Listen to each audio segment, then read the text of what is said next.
Good morning students.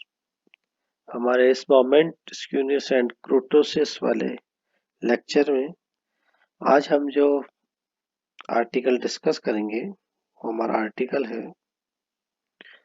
Effect of change of origin and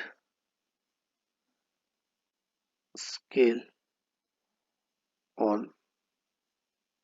moments, यानी मूल बिंदु तथा स्केल परिवर्तन का आघूर्ण पर क्या प्रभाव है, इफेक्ट ऑन मोमेंट्स। तो यहाँ पर हम इसको डिस्कस करने से पहले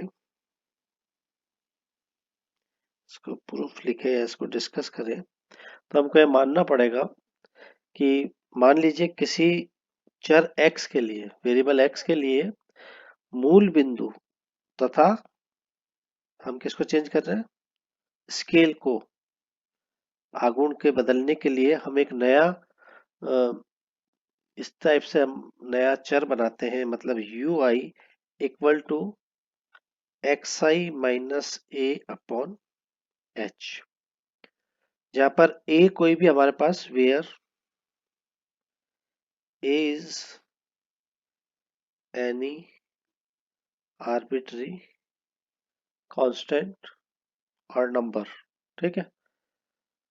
और एच जो है, एच इज हमारे पास इंटरवल है, वर्ग अंतराल है या आघूर्ण स्केल है, हम ये कह सकते हैं।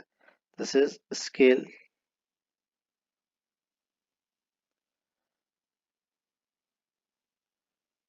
ऑफ मोमेंट, और हमारे पास क्या है, इंटरवल है, वर्ग अंतराल है ये, ठीक है।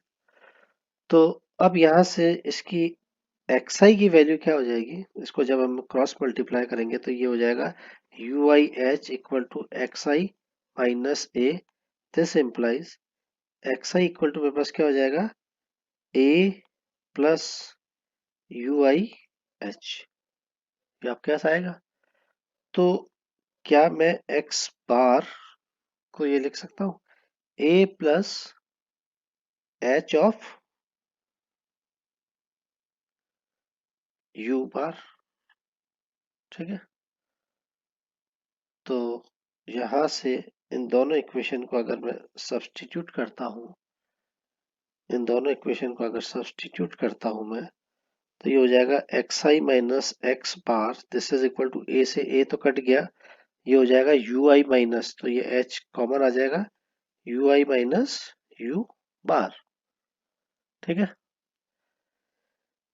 अब अगर हम कहते हैं कि एक्स आई की बारंबारता एफ आई है, जैसे हम शुरू में कहा था ना, x one x two x three की बारंबारता हमारे पास f one f two f three है, तो फिर हमने मोमेंट को वहां पर डिफाइन किया था। तो यहाँ पर मान लेते हैं if x i, sorry,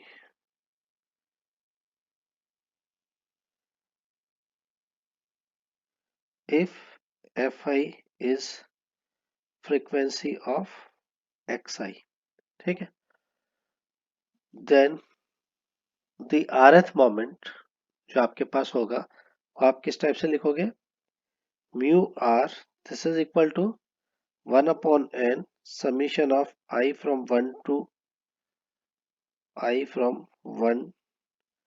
n fi and xi। तो यहाँ पर जो आपके पास xi है वो किस रूप में बदल के आ रहा है, xi minus x bar r, about mean अपन हम निकाल रहे हैं। एनी पॉइंट निकालते तो ये जीरो हो जाता, लेकिन माध्य के पारित हम इसका ये निकाल रहे हैं। अब यहाँ पर xi माइनस x बार की वैल्यू को मैं ऊपर से सब्स्टिट्यूट कर देता हूँ, इक्वेशन नंबर यहाँ से इसकी वैल्यू को सब्स्टिट्यूट करेंगे, 1 upon n i from 1 to n f of i, और ये वैल्यू कितनी हो जाएगी,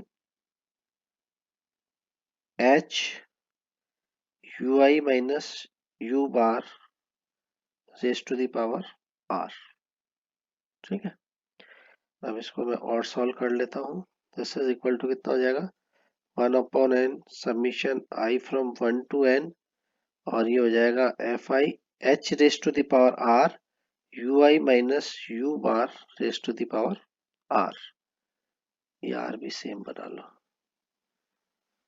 this is r, this is r. ठीक है, तो ये हमारे पास हो गया माध्य के प्रति, यानी इसको मैं लिख सकता हूं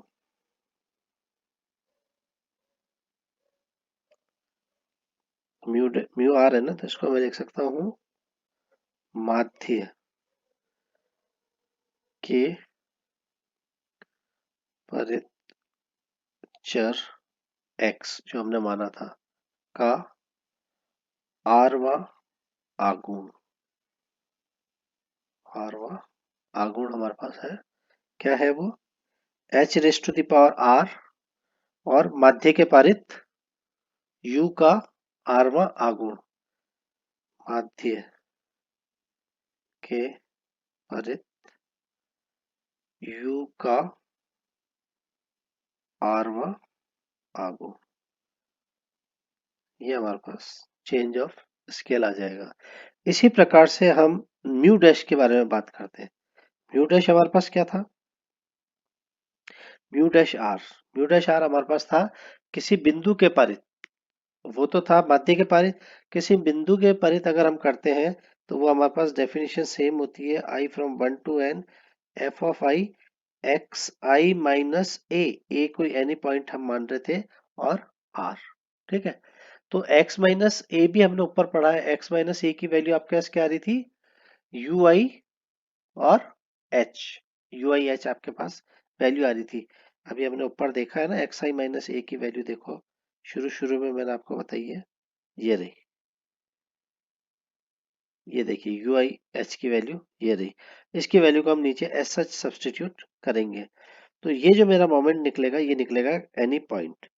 तो 1/n summation i from 1 to n f of i, और एक्स आई माइनस ए को मैं क्या लिखूंगा, x I minus a equal to हो जाएगा यू आई और h, this is raise to the power r, this is 1/n। और इस एच को सबसे पहले मैं थ्रू आउट बाहर निकाल लेता हूँ, तो आपके पास एक डेफिनेशन बन के आ जाएगी F I you I R. और अब इसको अगर हम गौर करें तो ये हमारे पास क्या बन रहा है, this is equal to H raise to the power R, और बाकी सारी चीज हमारे पास जो बन रही है वो क्या बन रही है, u का मूल बिंदु के पारित, इस u का मूल बिंदु, यानी जो मेरे पास अब a जो है वो क्या हो गया, यहाँ पर जीरो हो गया, यानी मूल बिंदु के पारित मेरा आगुण है। तो एच आर चर x का मूल बिंदु के पारित आरवा आगुण है, ये आरवा आगुण। ठीक है, ये था x का किसी बिंदु, किसी बिंदु जो हमने माना था ना a, किसी बिंदु के परित आरवा आगुण, this is equal to H raise to the power r हुआ ये। ठीक है, ये तो आपका आर्टिकल हुआ चेंज ऑफ स्केल वाला मोमेंट का। अब इसके बाद एक है पियर्सन्स कोफिशिएंट्स। पियर्सन्स कोफिशिएंट कौन से हैं, Pearson's beta and gamma coefficient, coefficients यानी पियर्सन के बीटा और गामा गुणांक, ये हमारे पास क्या होते हैं, हम इसको ये भी कह सकते हैं Karl Pearson's, Pearson's define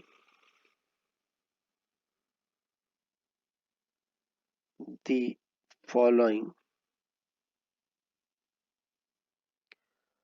four coefficients, four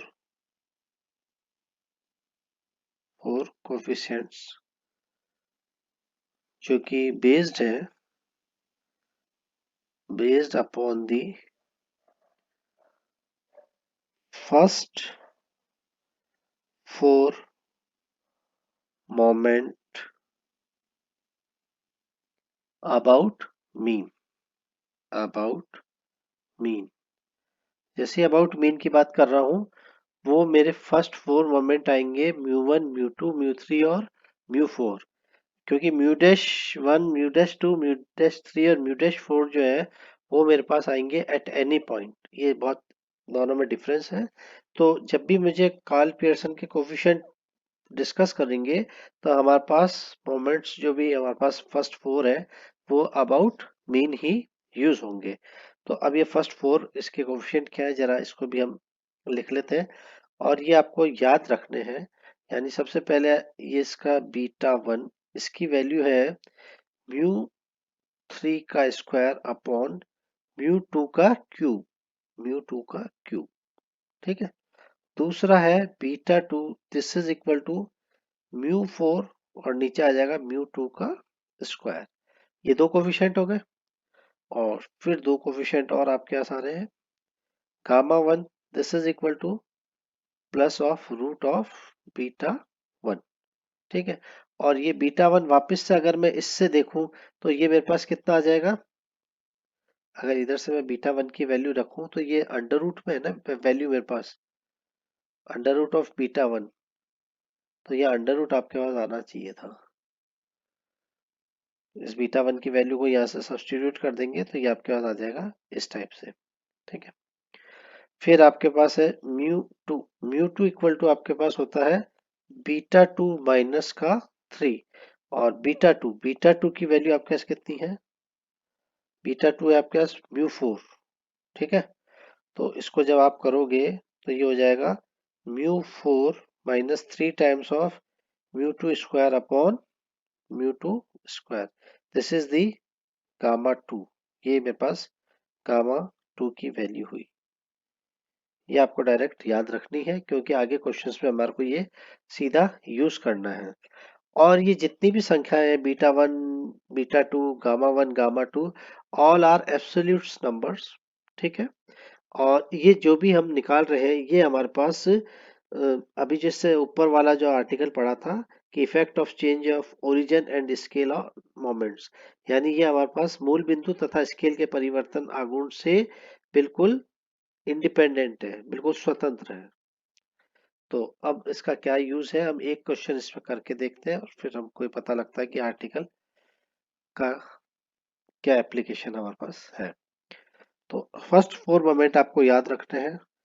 तो मैं पहला क्वेश्चन लेता हूं आपको।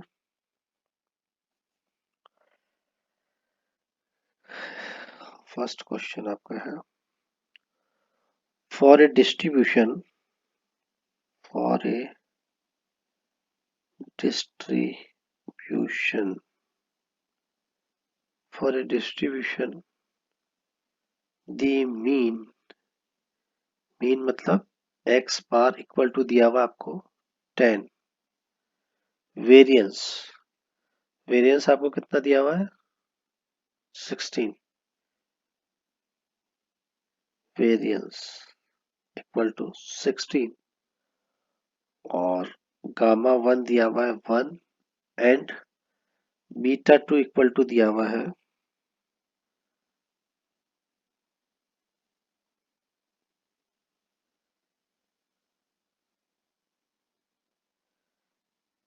And β2 equal to 4। Then find the first 4 moment. Find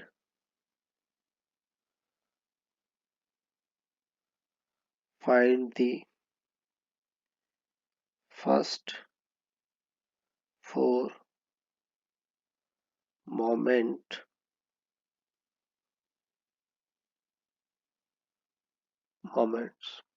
about the origin. About the origin का मतलब है मेरे पास यहाँ पर म्यू डैश आएंगे, वहां पर ए को मैं 0 से सब्स्टिट्यूट करूंगा। ठीक है, तो इसको सॉल्व करते हैं क्वेश्चन को। सारी चीजें मैंने लिखी दी है। चलिए सॉल्व कैसे करेंगे। हमारे पास जो भी दिया हुआ है, मतलब एक्स बार हमको दिया हुआ है कितना है, 10 है, ये पहले ही मैं लिख लेता हूँ। और ये मेरे पास 16 दिया हुआ है शायद। गामा 1 ऑलरेडी 1 है एंड बीटा 2 इक्वल टू 4 है। ठीक है, तो मैं यहाँ से गामा 1 अभी जस्ट ऊपर पढ़ के आया हूँ। गामा 1 इक्वल टू मेरे पास कितना था, दिस इज इक्वल टू 1। इसका मतलब गामा 1 का स्क्वायर भी मेरे पास 1 होगा। ठीक है, और गामा 1 अभी मैंने जस्ट ऊपर पढ़ा था, गामा 1 की वैल्यू क्या थी, गामा 1 मेरे पास था म्यू 3 का स्क्वायर अपॉन म्यू 2 का square, this is equal to 1। तो यहां से मेरे पास एक रिलेशन आ गया, दिस इज इक्वल टू क्या आया,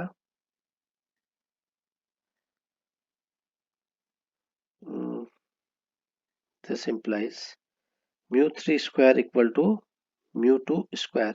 और हमें पता है म्यू 2 को हम क्या बोलते हैं, सिग्मा स्क्वायर। वेरिएंस भी होता है म्यू 2। तो ये मुझे ऑलरेडी दिया हुआ है, म्यू 2 की वैल्यू कितनी दी हुई थी, 16, है ना। तो मैं शायद यहाँ गलत लिख रहा हूँ, म्यू 2 क्यूब होगा ये, 3 और ये यहाँ पर आपके पास आएगा क्यूब। ठीक है, तो ये हो जाएगा म्यू 3 स्क्वायर और ये हो जाएगा म्यू 2 क्यूब, ये हो गया cube. And this is equal to कितना हो गया मेरे पास, 16 का क्यूब। तो यहाँ से मैं म्यू 3 को अगर निकालता हूँ तो म्यू 3 इक्वल टू मेरे पास हो जाएगा 64, ये मेरे पास आ गया। तो ये तो मेरे पास आया थर्ड वाला भी, ठीक है ना। तो इसी तरीके से मैं इसका म्यू 4 भी निकालता हूँ। तो म्यू 4 कहाँ से निकलेगा, वो निकलेगा मेरे पास बीटा 2 मुझे दिया हुआ है। बीटा 2 कितना दिया हुआ है, 4। और बीटा 2 को अभी हमने पढ़ा था, वो किसके बराबर था, म्यू 4 स्क्वायर अपॉन म्यू 2 का स्क्वायर। और ये आपके पास ये है, तो यहाँ से आपके पास कितना आ जाएगा, mu 4 square equal to 4 times of mu 2 का square, this is equal to 4। और म्यू 2 अभी मेरे पास क्या आया था, 16 इंटू 16, वेरियंस ये दिया हुआ है। तो जब मैं इसको सॉल्व करूंगा तो म्यू 4 स्क्वायर, नहीं म्यू 4 स्क्वायर नहीं है, ये म्यू 4 ही होता है, स्क्वायर तो नीचे आ रहा है, ये म्यू 4 ही है। म्यू 4 इक्वल टू 16 16 और ये 14, काफी बड़ी संख्या आएगी, 16 16 और 14, 1024, 1024 आएगी। ठीक है, अब ये कह रहा है मूल बिंदु के परित आपको फर्स्ट 4 मोमेंट निकालने हैं। देखो म्यू 3 पता लग गया, म्यू 4 पता लग गया, म्यू 2 ऑलरेडी मुझे दिया हुआ है, और मैंने ये सारी चीजें निकाल ली है, तो मैं इसको डायरेक्टली यूज कर सकता हूँ। तो अब मैं निकाल रहा हूँ when a equal to 0, origin की बात कर रहा है ना, है ना। तो क्या हो जाएगा, वो तो x इक्वल टू 0 के परित हमारे पास मोमेंट क्या हो जाएंगे, मोमेंट्स हो जाएंगे म्यू 1 पहला हो जाएगा 1 upon N summation F I x I minus 0, this is equal to 1 upon N summation of F I और एक्स आई। और ये मेरे पास कितना आ रहा है, एफ आई एक्स आई, ये मीन मेरे पास कितना आ रहा था, दिस इज इक्वल टू दिया हुआ है 10, यानी म्यू 1 जो आया है वो मेरे पास 10 आ गया। चलिए म्यू 2 को हम निकालते हैं, म्यू 2 डैश, इसकी वैल्यू कितनी होती है, म्यू 2 प्लस डी 2, ये याद रखना है, ये डायरेक्ट आपके मैंने लिख दिया है। म्यू 2 हम ऊपर निकाल चुके हैं 16, और डी टू अभी हमने निकाला है, डी टू जो होता है वो X bar minus A, this is equal to कितना है, एक्स बार आपके पास था 10 और ए 0 था, तो दिस इज इक्वल टू 10। ये मेरे पास हो गया डी, इसको कहते हैं इक्वल टू डी। तो ये हो गया 10 का स्क्वायर, ये हो गया 100 116, म्यू 2 स्क्वायर, म्यू 2 डैश हो गया आपके पास। और म्यू 3 डैश, ये भी वैल्यू आपको याद रखनी है, ये होती है mu 3 plus 3 D mu 2 plus D cube this is mu three. Mu three अभी ऊपर निकाला था, कितना आया था म्यू थ्री? म्यू थ्री आया था शायद 64 plus 3 times of D. D अभी अपन ने निकाला 10 और म्यू टू आपके पास है 16, तो कितना हो गया ये? 480, है ना? हाँ। और डी क्यूब का मतलब है 110 का क्यूब। अब इस सबको मैं ऐड करता हूँ, तो ये हो गया 1000, 1480, 1544 करीब आ रहा है शायद। यस, 1544। ठीक। चलिए म्यू फोर डैश और निकाल लेते हैं। Mu four dash first four moment की बात करी थी, ये मैंने आपको पहले भी कहा था, ये आपको याद रखने हैं। D plus 6 mu two D square plus D four.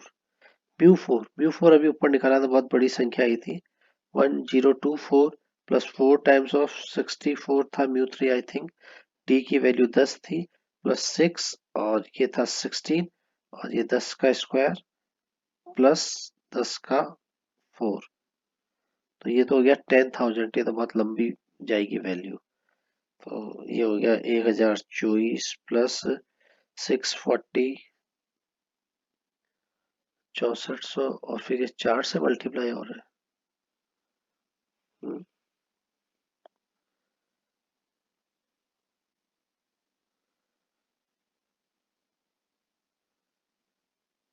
64, 256, 256 और जीरो का जीरो ही, 16 6 या कितना होता है 96 और 100, और ये है 10,000। ठीक है, 10,000, 19,000, 20,000, 22,000, 23,000, 184। ये आपके पास हो गया म्यू फोर डैश। तो ये first four moments about any point और अबाउट ओरिजिन, क्योंकि एनी पॉइंट हमने ए इक्वल टू जीरो मान लिया था, तो ये आपके पास इस टाइप से हमारे को ये जो हमारे पास पियर्सन्स कोफिशिएंट थे, इससे हमने डायरेक्ट वैल्यू से हमने mu one mu two mu three यहाँ से डायरेक्ट निकाल लिए। ये वाले आपके पास बड़े इंपॉर्टेंट है, इन्हें आपको याद रखना है। इससे हमने डायरेक्ट वैल्यू निकाली थी किसकी? म्यू फोर की। इसी तरीके से ऊपर जब हम चले थे तो हमने यहाँ पर गिवन था म्यू वन, इससे मैंने करा था तो मेरे पास म्यू थ्री की वैल्यू निकल गई थी, और इधर मेरे पास किसकी वैल्यू निकली थी? म्यू फोर की। यहाँ पर मेरे पास म्यू फोर की निकल गई थी। म्यू टू मेरे को गिवन था, तो मैंने फर्स्ट फोर मोमेंट निकाल लिए। तो इस टाइप से हम और नेक्स्ट लेक्चर में हम और चीज सीखेंगे। Thank you.